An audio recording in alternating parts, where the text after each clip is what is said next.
Today we're gonna go over vectors, or we're gonna continue with vectors part 2.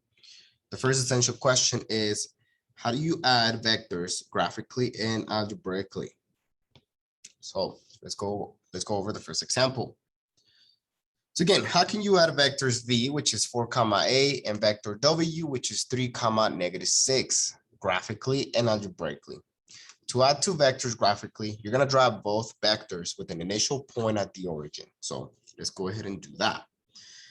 I got my first vector w, which the initial point is at the origin. The end point is going to be 4 comma a. Remember, this is not a point. This is your horizontal change versus your vertical change. So the horizontal change is 4, which means I'm going 4 to the right. And my vertical change is a, which means I'm going 8 up, which means that my endpoint is right there. And this is my first vector. My second vector, it's also going to start at the origin, and it has an endpoint at 3 comma -6. So again, the horizontal change is x, the vertical change is y. So horizontally, I'm going to go 3, vertically, I'm going to go down 6, which means that my endpoint is right there. All right, well, how do I add this graphically? Cool. The way you're going to do this is by replicating each component form starting from the endpoint of the opposite vector. Let me explain that again. I'm going to draw the red vector using that point as its initial point. Okay, well, let's do that. So vector v has a horizontal change of 3, which means I'm going to go 1, 2, 3. And it has a vertical change of -6, which means I'm going to go 1, 2, 3, 4, 5, 6. And that means that my vector is now going to be there. The endpoint of the vector is now going to be there. Now I'm going to draw my black vector using its component form of 4 comma a, starting from that point as its initial point. Well, let's do that. The component form of the black vector is 4 comma a, which means I'm going to go 1, 2, 3, 4 horizontally, and 8, which means I'm going to go 1, 2, 3, 4, 5, 6, 7, 8 vertically, which means that my new endpoint is right there. And as you can see, I have a parallelogram using both vectors. Perfect. And this is I forgot to draw it, but this is vector w. So which means that my new vector is gonna be from the origin to the new endpoint right here.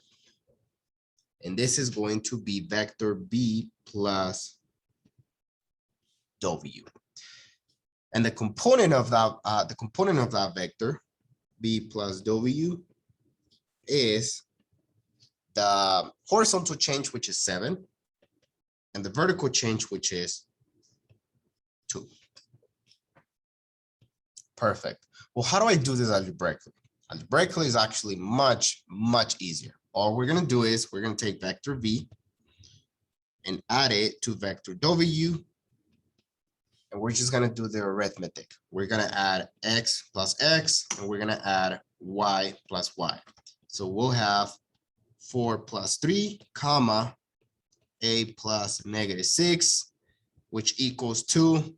4 plus 3 is 7. A plus -6 is 2. And notice that we get the same exact answer. All right. What I want you guys to do now is you're going to try the challenge problem. Now, the challenge problem is going to ask you to find the magnitude and the direction of the sum of the vectors. It's going to require you to think about some geometry skills and some information that we learned last class and some information that we just learned now. So go ahead and give it a try, and we'll see you in a bit. All right, to answer the second essential question, which is how can you subtract vectors graphically and algebraically? All right, so we got vector v minus w.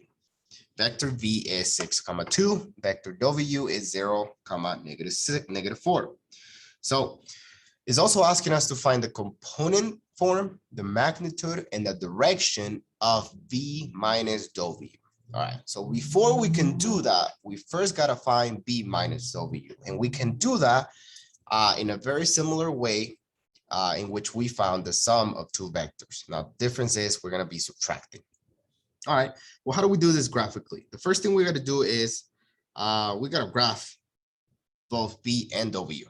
So let's go ahead and do that. So I got my first vector starting from the origin, and now it's 6 up 2, which means it's right there. So this is vector b. Vector w starts at the origin and it goes 0, negative 4, which is right there. So this is vector w. Perfect. All right, well, how do we subtract it? And what we're gonna do is we're gonna use the additive inverse of w. Think about it this way.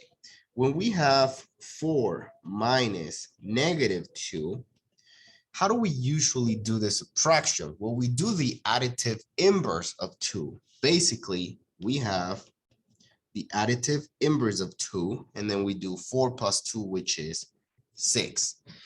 We're basically going to be doing the same thing.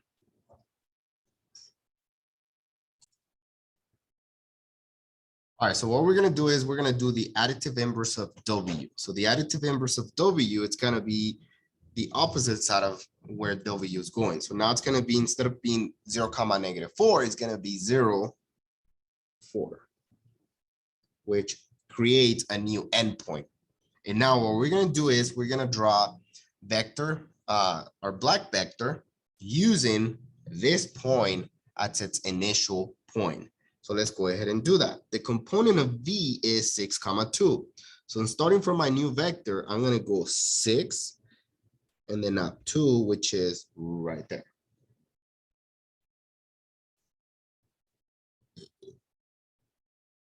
And notice right here, it creates a parallelogram, just like the other one, which means that my new vector is from here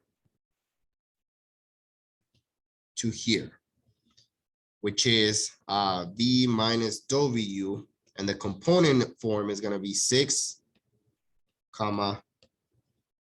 6. All right, graphically, algebraically, same thing. You're going to take v minus w, which means you're going to subtract x minus x, and then y minus y. Cool. Okay, and now I'm just realizing this point is actually incorrect. That should be 0, negative 4. And this should be 6, 2. I forgot to change the points. Okay, so let's go ahead and finish the math. So that's going to be x minus x, which is 6 minus 0, y minus y, which is going to be 2 minus negative 4. And let's see what we get. Well, 6 minus 0 is just 6, 2 minus 4, that's going to be 6 as well. And notice that we get the same thing.